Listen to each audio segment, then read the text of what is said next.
Dalam Bapa dan Putra dan Kudus, amin. Bapa di surga, semoga rahmat-Mu menguatkan kami untuk tidak bersandar kepada sesuatu yang bisa punah, bisa hancur, bisa lebur. Dan kami menyadari akan keabadian kami yang dimulai sekarang, di mana kami harus bersandar kepada Yesus, Sang Abadi, Sang Juru Selamat, Sang Penebus, Alfa dan Omega. Berkatilah kami ya Bapa, demi Kristus Tuhan dan pengantara kami. Amin. Saudaraku terkasih dalam Kristus, dalam bacaan hari ini kita diingatkan akan kehancuran bait Allah yang dikagumi oleh banyak orang, oleh orang Yahudi. Kehebatan, kebesaran, dan kemuliaannya, di mana Allah hadir di sana. Tetapi kemudian Yesus mengatakan itu pun akan hancur. Nah, Yesus mau mengatakan apa kepada kita? Apa yang nampaknya bahkan yang mulia sekalipun, yang luhur sekalipun, ya bahkan yang dianggap berasal dari Allah pun bisa hancur. Segala ciptaan semua manusia akan hancur, akan lebur. Bahkan mungkin kalau dikatakan gereja, bangunan gereja, ya mungkin juga bisa hancur, bisa lebur.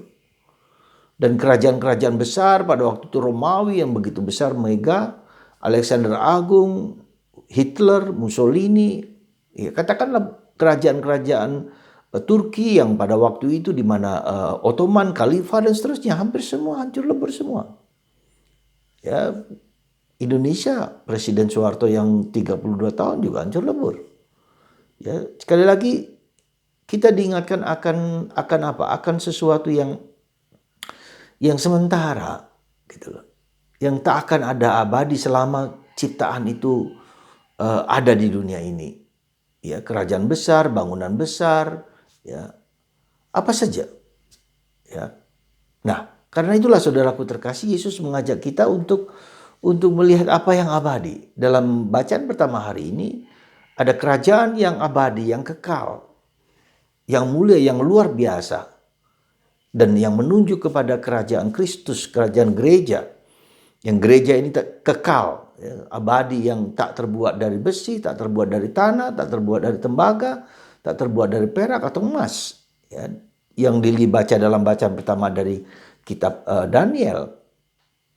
Ya, nah, saudaraku terkasih, Yesus juga mengatakan itu semua akan lenyap. Bahkan akan ada gejala alam yang begitu luar biasa, yang sebelumnya tak dikira akan muncul semua dan menandakan adanya kedatangan Kristus yang kedua kalinya. Dan untuk itu ada orang-orang yang mengaku-ngaku sebagai Mesias penyelamat. Jangan percaya, hanya Yesus di dalam bersama Bapa dan Putra dan Roh Kudus. Ya. Maka saudaraku terkasih dalam Kristus, apa yang kira-kira perlu kita renungkan, perlu kita sadari dengan sungguh-sungguh, bahwa segala-galanya itu fana, segala-galanya itu sementara, segala-galanya itu perjalanan. Ya, maka kita perlu juga dengan perjalanan itu tidak pernah harus mencari sesuatu yang abadi, yang kekal. Ya, itu yang pertama. Jadi hidup adalah suatu perjalanan. Kita ada waktu, ada alfa dan omega, ada awal dan ada akhir. Dan di dalam awal dan akhir itu hanya Kristus yang abadi. Nah, itulah saudaraku terkasih dalam Kristus, maka kita belajar untuk tidak terpaku, terikat dan terlekat kepada sesuatu yang bukan Allah. Entah itu kekuasaan, entah itu kesenangan, entah itu kehidupan, entah itu harta, entah itu apa sajalah yang boleh Anda sebut, yang seringkali tidak kita sadari bahwa itulah yang seharusnya kita lepaskan. Ya. Maka belajar untuk melepaskan apa saja yang mungkin menyenangkan bagi kita. Kita belajar melepaskannya. Ya. Letting go. Ya, ada sesuatu yang harus kita cari dan kita usahakan sebagai sesuatu yang abadi dalam diri kita. Bahkan Yesus mengatakan bait Allah pun jadi sesuatu yang nampaknya mulia, yang agung, bahkan itu pun bisa hancur. Karena itu ciptaan manusia. Ya. Ciptaan Allah pun, ciptaan Allah bagi kita pun akan hancur juga pada waktunya. Ya, apalagi ciptaan manusia. Ya. Saudaraku, Ini bukanlah mungkin bukan yang gampang, bukan yang mudah kita menyadari akan keterbatasan kita dan kerapuhan kita, karena mengingatkan kita akan sesuatu yang tidak langgeng dalam hidup ini.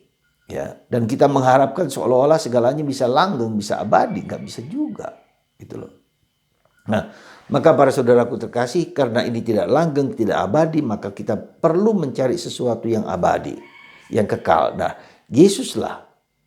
Di dalam Yesuslah keabadian itu terjadi. Nah, secara konkret apa yang harus kita lakukan dalam yang dianjurkan Yesus, yaitu apa? Kasih. Ya, iman, harapan, dan kasih sebetulnya. Ya, dalam iman itu, iman akan Yesus yang datang dari Allah sendiri bagi kita. Harapan ya, bahwa kita dalam diri Yesus akan mendapatkan janji yang Ia berikan kepada kita. Dan yang paling utama dalam tanda petik ya, kasih. Kenapa?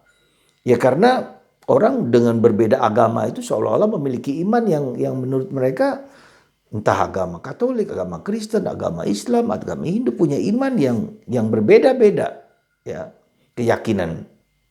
Nah, punya harapan juga berbeda-beda, tetapi tidak pernah beda dengan kasih, ya. Karena itulah maka kita berjuang untuk hidup. Maka Yesus mengatakan pada akhir hidup kita akan diadili oleh berapa besar kasih yang kita bisa berikan kepada Allah dan kepada sesama. Ya, jadi inilah ukuran yang paling fundamental dan inilah yang abadi. Ya, kasih kepada Allah dan kasih kepada sesama. Bukan pada kuantitas tapi kualitas. Ya, kasih Anda kepada Allah dan kasih Anda kepada sesama manusia dan saya juga, ya. Semua kesempurnaan kasih itulah yang harus kita perjuangkan dan harus kita cari. Ya, harus kita cari sekali lagi.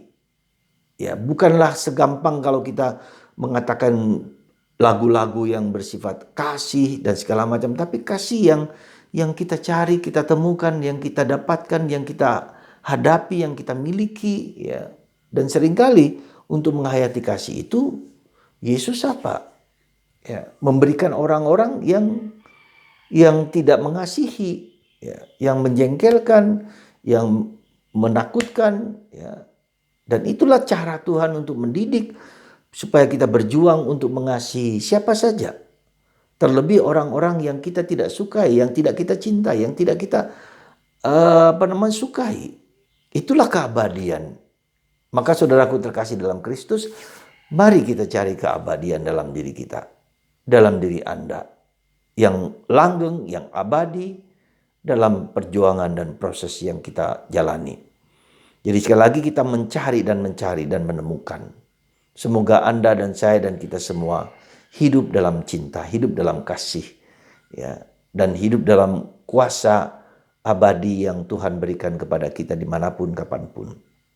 Semoga kita disadarkan akan yang utama dalam diri kita, yang abadi, yang kekal. Janganlah yang hampir habis. Janganlah bisa habis, janganlah yang bisa hancur, ya, yang sementara. Apa saja yang sementara yang diciptakan Tuhan. Semoga Anda menguatkan, semoga Anda kuat dan tabah dan berjalan dalam jalan yang Tuhan berikan, bukan apa yang manusia berikan. Tuhan memberkati kita semua dalam nama Bapa dan Putra dan Roh Kudus. Amin.